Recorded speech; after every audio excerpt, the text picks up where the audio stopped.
Estamos en una situación particular. Si bien en esta nota vamos a hablar de profesión y vocación, como digo habitualmente, cada uno tenemos, ¿no?, una profesión o un oficio, diríamos, y una vocación, vamos a hablar de las dos cosas. Nos vamos a detener en lo que es la parte política, ¿no?, y analizar este momento que estamos viviendo en nuestro país. Y después vamos a terminar en lo que es la parte de vocación, que es muy distinta, lógicamente, una de otra. Gretel Ledo, gracias por haber vuelto, porque estuvimos en el 2012, mirá cómo pasó el tiempo. Sí, Jorge, gracias por la invitación. Muy bien. No, por favor, al contrario. ¿Cómo estamos hoy, Gretel? Bueno, como sociedad un poco confusos.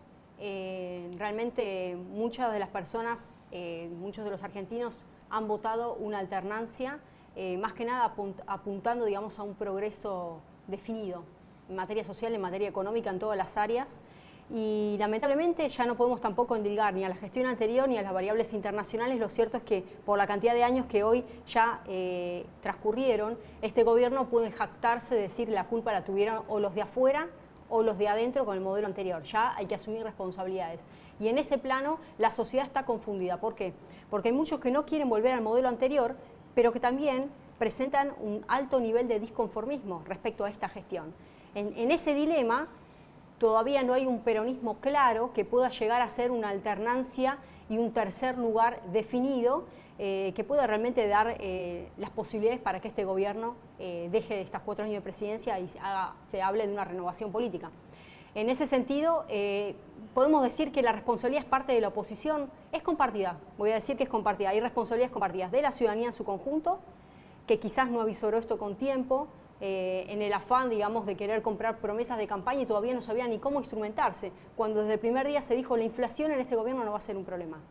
Quizás se terminó menospreciando, es como dice, bueno, me tiro al mar y bueno, del mar salgo. No, hay que respetar, yo digo siempre, digo, el que sabe nadar hay que respetar, bueno, hay que respetar el tema de la inflación, porque es algo histórico que todavía Argentina no ha encontrado el sendero y convengamos que es una de las variables que hoy por hoy terminan fagocitando la capacidad adquisitiva de cualquier familia. Entonces, si ya no se llega a controlar la inflación, es difícil hablar de un progreso individual. Y si no hay progreso individual, falló el gobernante de turno en su labor de tornar a la política como un instrumento para beneficiar al prójimo. ¿Por qué? Porque está sumiéndolo al caos total, como hoy está sucediendo en cada una de las economías domésticas, ¿no? Gretel, estamos asistiendo, lo hablábamos fuera del aire, a la desaparición o desintegración, diríamos, de los partidos políticos. ¿Es bueno o es malo? Y la verdad que estamos en un tiempo, digamos, de globalización en todos los aspectos. Hay una fuerte tendencia hacia el individualismo creciente. Yo siempre hablo que se ha perdido el sentido de pertenencia, el sentido de la idea de nación, la cuestión identitaria, y eso también se lleva al mundo político.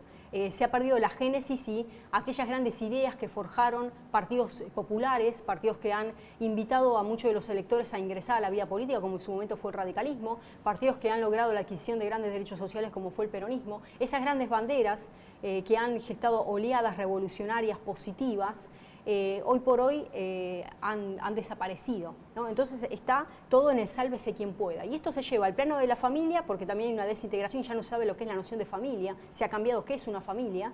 Se lleva también al plano como consecuencia social, de pertenencia social, hay una apatía, hay una anomia, ausencia de reglas, de convivencia, donde cualquier tipo de manifestación hay corte de calle y la persona que todos los días se esfuerza por ir a trabajar es manifestarse y bueno, hay que manifestarse. Está bien, hay una defensa de derechos que está siendo conculcada, pero ¿hasta dónde se puede arrestar a aquellos que sí están tributando y están pagando impuestos y ven también vedado su derecho a poder desarrollar su empleo día a día, no su trabajo?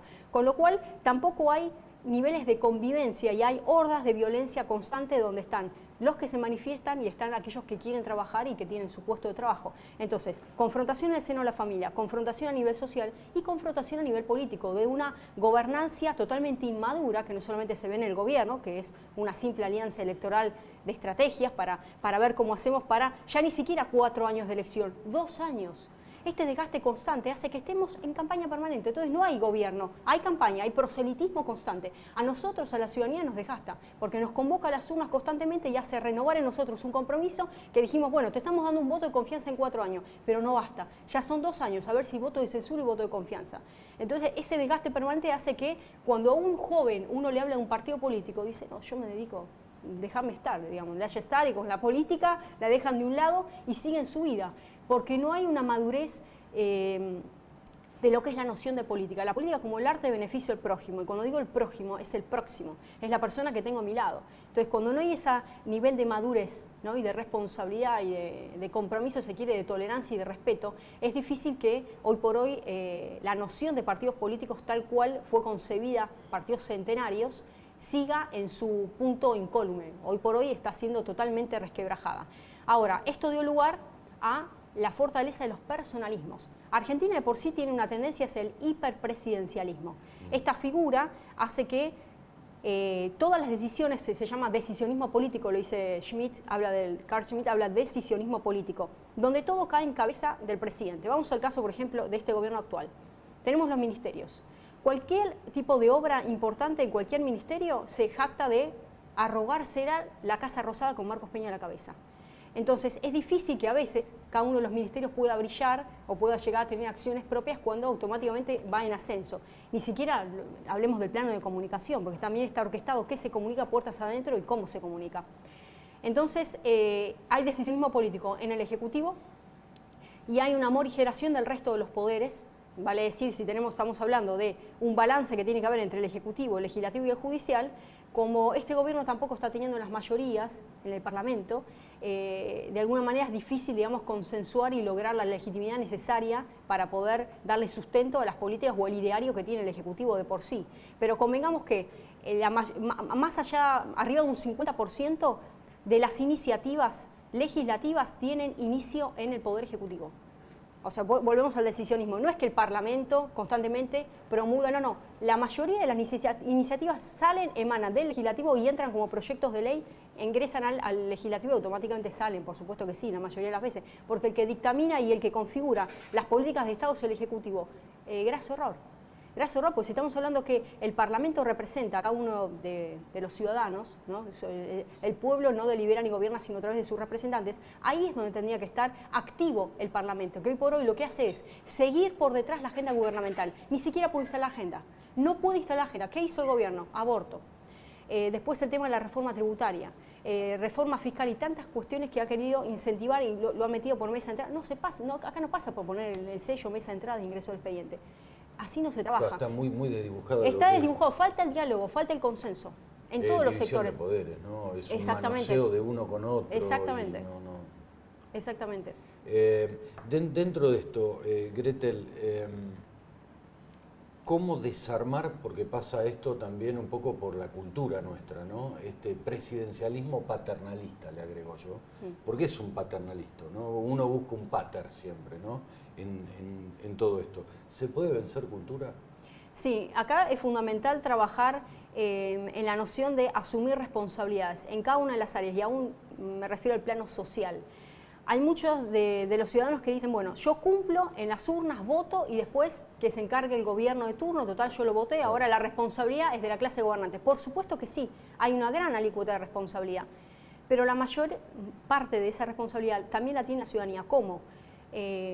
Cumplir con los impuestos, ser un buen ciudadano, el respeto, digamos, en la vía pública, el trato hacia el prójimo, realizar un buen trabajo, no quedarse solamente conforme con el trabajo que se realiza día a día, sino poder emprender y gestionar y gestar, digamos, una idea de proyección constante donde haya una idea productiva, digamos, en el seno también de las propias empresas, darle participación a los trabajadores, de las ganancias también, ¿no? Que no solamente sea el sueldo, sino que se lo incentive a trabajar a través de que sea parte de la renta que gane el empresario de turno. Hay que hacer todo un sistema donde haya una responsabilidad compartida para un crecimiento y una visión de país. Y eso hoy existe. El mundo político totalmente deslindado de lo social, es como una jauría política.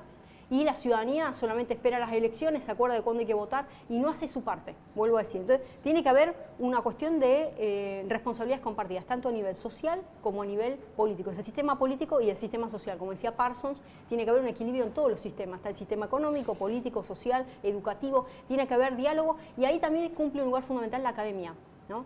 Hay muchos de los dirigentes que hoy por hoy se están acercando a las universidades para decir, bueno, 1000 propuestas de campaña.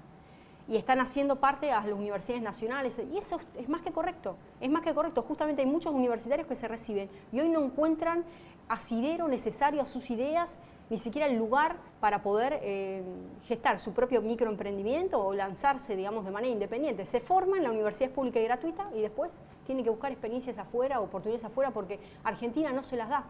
Entonces, si nosotros a nivel país no tenemos claro hacia dónde vamos, a nivel productivo, tendríamos que tener clara esa visión para formar a nivel educativo una oferta, digamos, valga la redundancia, que sea formativa condescendiente con esa visión productiva de país. ¿Qué significa? Por ejemplo, si en la región de Cuyo quiero tener una fortaleza en el área vitivinícola, bueno, tiene que haber toda una formación de los jóvenes y no que haya, no sé, exceso, por ejemplo, de abogados, ¿me explico? Entonces, y que también haya un marco de acuerdo entre el sector productivo, el sector académico y el sector público para un tipo de beneficio fiscal especial para aquellas empresas que tomen a recién recibidos o gente que está en tercer año de la carrera estudiando eso y que se quede en la provincia. Y estaríamos evitando toda la gran concentración que tenemos hoy de poblaciones desocupadas en el conurbano y la ciudad de Buenos Aires. Nos queda nada de tiempo. Vamos a la vocación. Bueno, también bailás, bueno, junto a tus hermanos, ¿no? Hermano y hermana. Sí. Una presentación en el Centro Cultural Kirchner. Bueno, hicieron... así que es tango, tu vocación es el tango. Sí, mi vocación es el otro lado de mi faceta, desde los 3 años que bailo, que hago ballet, y ahora ya a los 15 arranqué tango, yo soy egresada del Carlos Pellegrini, así que descubrí el tango del Pellegrini, y desde ese momento hasta ahora tango escenario, que es mi pasión realmente. La compañía la dirige Juan Pablo, mi hermano, es primer bailarín del Teatro Colón, Juan Pablo Ledo, y con mi hermana Belén también bailamos tango, así que es algo familiar y es importante porque tiene que ver con la sensibilidad del artista y te conecta con la gente desde otro punto. Es muy lindo. Seguro, ya lo creo. Lo dejamos para otra oportunidad. Bueno, gracias. Gracias, Gretel. Gracias a ustedes. Pausa.